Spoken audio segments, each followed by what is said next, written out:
ఆయన ఉండేది చూస్తే రుద్రభూమిలో, వేసుకునేది చూస్తే బ్రహ్మాండమైనటువంటి పుర్రెల మాల, కొని చేతిలో పట్టుకునేది చూస్తే బ్రహ్మకపాల, తాగేది చూస్తే హాలాహలం, ఒంటి మీద చూస్తే పావులు, కట్టుకునే చర్మం చూస్తే, వస్త్రం చూస్తే రక్తం ఓడుతున్నటువంటి ఏనుగు తోలు, పైన కప్పుకున్నది చూస్తే పులితోలు. ఇన్ని అవలక్షణాలతో కనపడిన వాడిలా కనపడుతూ కొని ఇటువంటి మూర్తి ఏమిటో ఇంత మంగళకరంగా ఉంటాడండి స్వామి. శంకరుడి దగ్గరికి ఎవరిల్లైన పాదాలు పట్టుకోగలరు. బుస్సరు పక్క పాముల, ఓ పక్క రక్తం ఓడుతున్న ఏనుగు చర్మమా, ఓ పక్కనేమో 3 కన్నుల, ఓ పక్క చంద్రవంక, పెద్ద జటాజూటమా.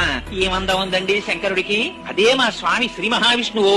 మేఘశ్యామం పీతకౌసేయ వాసం శ్రీవత్సాంకం కౌస్తుభోద్భాసితాంగం పుణ్యోపేతం పుండరీకాయతాక్షం విష్ణుం వందే సర్వలోకైకనాథం. అంత అందగాడు కదా.